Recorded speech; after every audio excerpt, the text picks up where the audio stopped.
There was a long pause. We could hear our collective hearts beating rapidly. Paranoia set in. Was he truly lost, or was there something more sinister at play?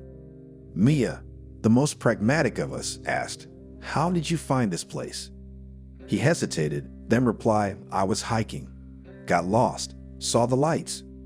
Something about his response didn't sit right. It was too vague, too rehearsed.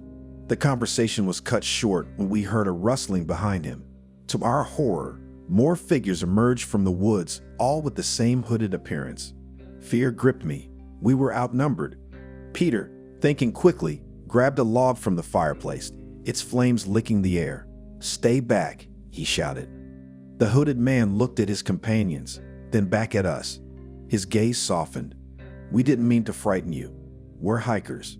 We got caught in an unexpected storm, lost our way. We saw the light from your cabin." Relief washed over me. The situation seemed less threatening now. After a quick discussion, we decided to let them stay in the barn a little distance away from the cabin. As dawn approached, I woke up to the sound of footsteps outside. I peered out of the window. The barn was empty, and the hikers were gone. Curiosity got the best of me, and I went to inspect the barn.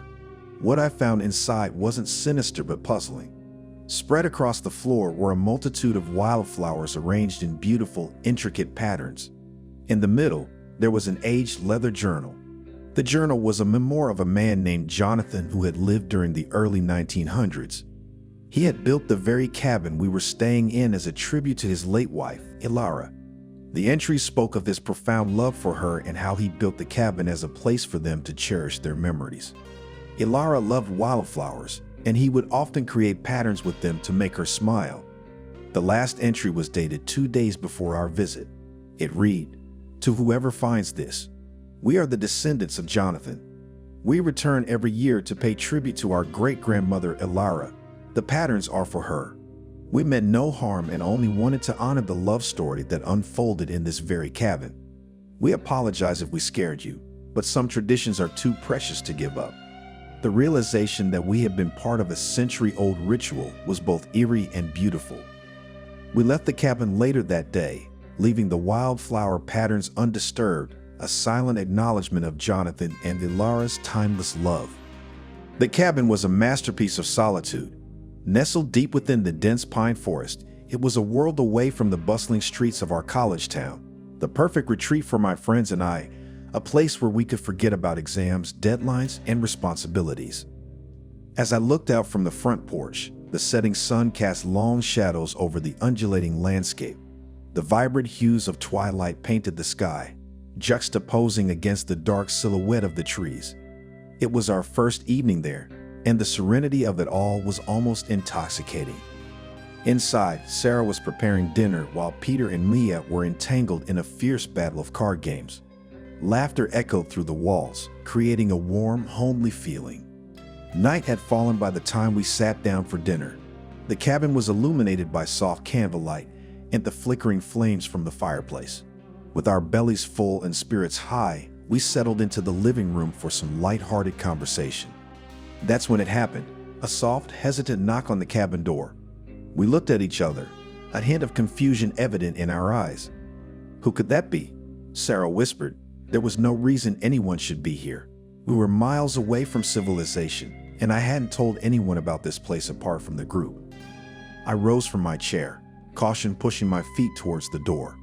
Every footstep felt heavier than the last, with anticipation building inside of me. The wooden floorboards creaked under my weight, adding to the unsettling atmosphere. I peered through the peephole, but all I could see was darkness. "Who is it?" I asked, trying to hide the tremble in my voice. There was no response. I considered opening the door, but a heavy hand rested on my shoulder. "Let's just ignore it. Might be some wild animal or the wind," Peter whispered. His brave facade couldn't hide the unease in his eyes. But the knock came again, louder this time. More persistent. There was a sense of urgency, a desperate need. I reached for the doorknob, but Maya stopped me. "Let's look through the window first," she said. We moved to the window, peeling the curtain back just a fraction. To our horror, a man stood at our doorstep, his face hidden by a hood. He looked lost, his clothes tattered and torn. He didn't knock again, but we could see he was muttering something to himself, a constant eerie chant that we couldn't quite decipher. Sarah, ever the kind-hearted one among us, suggested we at least ask if he needed help. He could be lost or hurt, she reasoned. Against my better judgment, I opened the door just a crack. Can we help you? I asked. The man looked up, revealing deep-set eyes that carried tales of sorrow. I'm lost, he whispered. I need shelter for the night. I promise I'll leave by dawn. The first hint that something was wrong came from the radio. Its tinny voice, usually the background hum to my deliveries, began crackling with urgency. Reports of mass protests, civil unrest, and violence painted a picture far removed from the tranquil early evening I had expected. As I approached the city's edge, my worn-out delivery van jutted over the cracked roads, and the sun began its descent, casting eerie shadows on the graffiti walls. The GPS indicated that my route was through the heart of the city. The thought weighed heavily on me, but I shrugged it off. After all, I had a job to complete. The scenes which greeted me downtown were beyond anything I had imagined. The city, always a buzzing hive of activity, had turned into a tempestuous sea of anger and chaos. The rioters' faces, contorted with rage, became clearer as I cautiously drove closer. Smoke billowed from burning cars, their crimson flames reflecting in my rear-view mirror, dancing like malevolent spirits. Streets that I had driven countless times, places filled with memories of casual conversations and regular customers, had transformed into war zones. I could hear screams, distant and then nearer, glass shattering, alarms wailing in protest. My grip on the steering wheel tightened. I had almost reached my destination when a large group blocked the road ahead, their faces hidden behind makeshift masks. I tried to reverse, but another group approached menacingly from behind, trapped. A tall, imposing figure broke away from the crowd and approached my window. "What's in the van?" he demanded. "Just some deliveries, man," I stammered, heart pounding against my ribs. Suddenly, the back doors of my van were yanked open. I heard rummaging, then a shriek. The figure at my window barked, "Everyone, back off." Confused, I turned to see a young woman no older than 20 emerging from the back of my van. She was one of the rioters, clutching one of the packages. "They're just books," she exclaimed, breathless, her voice echoing with disbelief. "It's all just books." The crowd was momentarily stunned. Then, almost as if the revelation had flipped a switch, the atmosphere changed. Faces softened. The tall man who'd initially approached me stepped forward. "I'm sorry," he muttered, extending a hand. "We thought you were carrying weapons or supplies for the police." The young woman handed back the package, her eyes now curious. "You're delivering books in the middle of this?" "They're for the children's hospital," I replied, the weight of the situation finally catching up with me, making my voice shake. "Stories for the kids who can't get out." Another man, older, with gray in his beard, stepped forward. "We'll escort you there," he said decisively, the earlier chaos seemingly forgotten. With their protection, my journey through the riot-torn city became eerily calm. The rioters cleared paths, and others joined our convoy, ensuring my safe passage. Arriving at the hospital, the children's wing was a haven of peace amid the chaos outside. As I unloaded the books, the initial group of rioters joined in, helping distribute them to eager young hands. The tall man, once so menacing, knelt by a young girl's bed, animatedly reading to her from a fairy tale book. The transformation was astounding. Returning to my van, the older man with the gray beard approached. "It's not safe out there. Stay here for the night," he urged. As I settled into the makeshift refuge, surrounded by the comforting hum of children engrossed in their tales, the city outside continued its tumultuous dance. But in that one corner, stories, not violence, ruled the night. The next morning, the sun's first rays pierced through the smoky haze. With a heavy heart, I resumed my journey. The rioting had subsided, but its scars remained. The difference, though, was the message I carried. Even in our darkest moments, hope can light the way.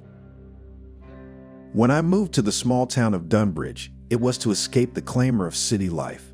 The quaint houses, large oak trees, and welcoming neighbors felt like a breath of fresh air.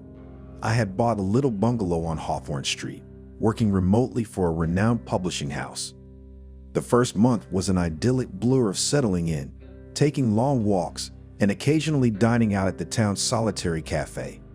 Then came the first gift, a simple white rose left on my doorstep. No note, no clue about the sender.